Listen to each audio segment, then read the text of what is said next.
ಚಿತ್ರರಂಗದಲ್ಲಿ ಇದುವರೆಗೂ ಹಲವಾರು ಸಾವು ನೋವುಗಳು ಸಂಭವಿಸಿದೆ. ಅಂಥದರಲ್ಲಿ ಇದೀಗ ಖ್ಯಾತ ನಟಿ ಇದ್ದಕ್ಕಿದ್ದಂತೆ ಇನ್ನಿಲ್ಲವಾಗಿದ್ದಾರೆ. ಹಾಗಾದರೆ ಈ ನಟಿ ಯಾರು ಅಂತ ನೋಡೋಣ ಬನ್ನಿ. ಅದಕ್ಕೂ ಮುನ್ನ ಈ ವಿಡಿಯೋಗೆ ಲೈಕ್ ಮಾಡಿ, ಹಾಗೆ ನಮ್ಮ ಚಾನೆಲ್ ಅನ್ನು ಸಬ್ಸ್ಕ್ರೈಬ್ ಮಾಡಿ. ಕನ್ನಡದ ಖಾಸಗಿ ವಾಹಿನಿಯಲ್ಲಿ ಪ್ರಸಾರ ಆಗುತ್ತಿರುವ ಭಾಗ್ಯಲಕ್ಷ್ಮಿ ಧಾರಾವಾಹಿಯಲ್ಲಿ ಆರಂಭದಲ್ಲಿ ಶ್ರೇಷ್ಠ ಪಾತ್ರ ಮಾಡ್ತಿದ್ದ ನಟಿ ಗೌತಮಿ ಸದ್ಯ ತೆರೆಯಿಂದ ದೂರ ಇದ್ದಾರೆ.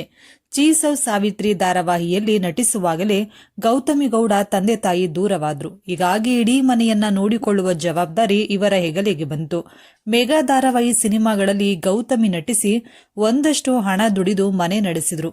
ಆದರೂ ಕೂಡ ನಟನೆಯಲ್ಲಿ ಮೇಕಪ್, ಡ್ರೆಸ್ ಅಂತ ಒಂದಿಷ್ಟು ಹಣ ಹಾಕಬೇಕಾಗುತ್ತದೆ. ಕಲಾವಿದರಿಗೆ ಒಮ್ಮೊಮ್ಮೆ ಉಳಿತಾಯ ಆಗುತ್ತದೆ ಎಂದು ಹೇಳಲಾಗುವುದಿಲ್ಲ. ಗೌತಮಿ ಗೌಡ ಅವರು ಈಗ ಪ್ರತಿಷ್ಠಿತ ಕಂಪನಿಯೊಂದರಲ್ಲಿ ಕೆಲಸ ಮಾಡುತ್ತಿದ್ದಾರೆ. ನಟನೆಯ ಜೊತೆಗೆ ಅವರು ಇಂಜಿನಿಯರಿಂಗ್ ಕೂಡ ಮುಗಿಸಿಕೊಂಡಿದ್ರು. ಈಗ ಅವರು ಫುಲ್ ಟೈಮ್ ಕಂಪನಿಯೊಂದರಲ್ಲಿ ಕೆಲಸ ಮಾಡುತ್ತಿದ್ದಾರೆ. ಗೌತಮಿ ಗೌಡ ಅವರು ಇಂಜಿನಿಯರಿಂಗ್ ಮುಗಿದಿದ್ದಕ್ಕೆ ಕಂಪನಿಯಲ್ಲಿ ಕೆಲಸ ಮಾಡಲು ಪ್ರಾರಂಭಿಸಿದರು. ಇದರಿಂದ ಒಂದಷ್ಟು ಹಣ ಬರುತ್ತಲಿದೆ. ಸೀರಿಯಲ್ ಇರಲಿ, ಸಿನಿಮಾವಿರಲಿ, ಯಾವಾಗಲೂ ಪ್ರಾಜೆಕ್ಟ್ ಇರುತ್ತದೆ ಅಂತ ಹೇಳೋಕ್ಕಾಗೋದಿಲ್ಲ.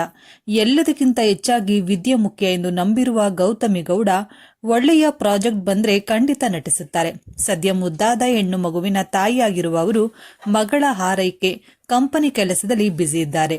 2018ರಲ್ಲಿ ಗೌತಮಿ ಗೌಡ ಅವರು ಜಾರ್ಜ್ ಕ್ರಿಸ್ಟಿ ಎನ್ನುವವರ ಜೊತೆ ವಿವಾಹವಾಗಿದ್ದಾರೆ. ಹಿಂದೂ ಹಾಗೂ ಕ್ರಿಶ್ಚಿಯನ್ ಸಂಪ್ರದಾಯದಲ್ಲಿ ಈ ಜೋಡಿ ಮದುವೆ ನಡೆದಿದೆ. ಈ ಜೋಡಿಗೆ ಮಗಳು ಹುಟ್ಟಿದ್ದಾಳೆ. ಇನ್ನು ಗ್ರ್ಯಾಂಡ್ ಆಗಿ ಮಗಳ ಜನ್ಮದಿನವನ್ನು ಕೂಡ ಆಚರಿಸಿದ್ರು.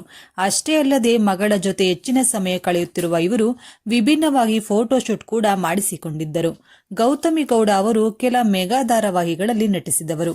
ಅಷ್ಟೇ ಅಲ್ಲದೆ ಬಿಗ್ ಬಾಸ್ ಕನ್ನಡ ಶೋನಲ್ಲಿಯೂ ಕೂಡ ಭಾಗವಹಿಸಿದ್ರು.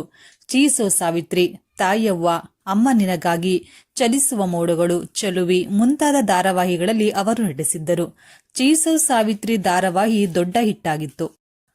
ಶ್ರುತಿ ನಾಯ್ಡು ನಿರ್ದೇಶನದ ಈ ಧಾರಾವಾಹಿಯಲ್ಲಿ ಜೈ ಜಗದೀಶ್ ಅವರು ಹೀರೋ ಆಗಿದ್ರೆ ಗೌತಮಿ ನಾಯಕಿಯಾಗಿದ್ರು. ಈಗಾಗಲೇ ಮದುವೆಯಾಗಿ ತನ್ನ ವಯಸ್ಸಿನ ಮಗಳಿರುವವನಿಗೆ ಸಾವಿತ್ರಿ ಮಡದಿಯಾಗ್ತಾಳೆ. ಸಾವಿತ್ರಿ ಪಾತ್ರದಲ್ಲಿ ಗೌತಮಿ ನಟಿಸಿದ್ದರು. ಈ ಧಾರಾವಾಹಿ ಎಷ್ಟು ಹಿಟ್ಟಾಯಿತು ಅಂದ್ರೆ ಇದೇ ಹೆಸರಿನಲ್ಲಿ ಇನ್ನೊಂದು ಸೀರಿಯಲ್ ಕೂಡ ಬಂತು.